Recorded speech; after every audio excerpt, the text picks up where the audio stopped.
Russia Ukraine যুদ্ধের মাঝে যদি আপনার ভারতের শক্তি দেখতে হয় তাহলে এই ভিডিওটা আপনার জন্য। এই ভিডিওতে আপনাদের বলবো কিভাবে ভারতের রাষ্ট্রীয় প্রতীক ইউক্রেনে সুরক্ষিত থাকার গ্যারান্টি হয়ে গেছে। এই সময়ে সোশ্যাল মিডিয়াতে ইউক্রেনে পড়তে যাওয়া ভারতীয় ছাত্রছাত্রীদের অনেক ভিডিও ভাইরাল হচ্ছে।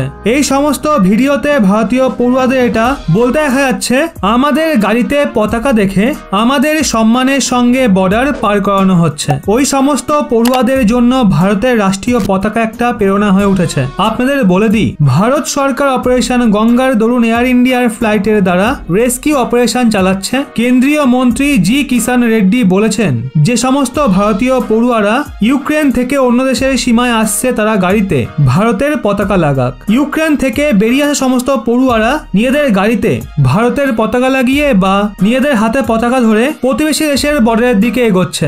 আপনাদের বলে দিই, বর্ডারে এই ভারতীয় পড়ুয়াদের গাড়িকে সুরক্ষিত রাস্তা দেওয়া হচ্ছে। ভারতের পতাকা দেখে রাশিয়ান সেনা জওয়ানরা ভারতীয় ছাত্রদের দায়িত্বের সঙ্গে সুরক্ষিত রাস্তা দিয়ে পাঠাচ্ছে।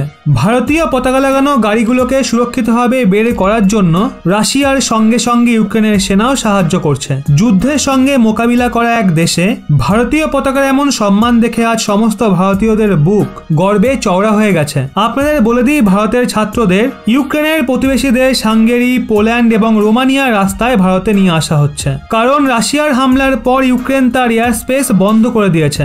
একদিকে যেখানে ভারত সরকার ভারতের পড়ুয়াদের দেশে ফিরিয়ে আনার জন্য পুরো দম লাগিয়ে দিয়েছে, তো ওদিকে পাকিস্তানের ছাত্রদের একা ছেড়ে দিয়েছে। ইউক্রেনে ফেসে থাকা পাকিস্তানের পড়ুয়ারা ইমরান সরকারের কাছে অনুরোধ করছে তাদের উদ্ধার করার জন্য, কিন্তু পাকিস্তানের সরকারের কানে সেই আওয়াজ যেন পৌঁছাচ্ছেই না। যেন এমনটা মনে হচ্ছে ইমরান খান সরকারের নিজের দেশের ছাত্রদের কোনো পরোয়াই নেই। ভারতের জাতীয় পতাকার এমন সম্মানের জন্য কমেন্ট বক্সে ভারতীয় পতাকার ইমোজির সঙ্গে জয় হিন্দ লিখে ভরিয়ে দেওয়াই যায়।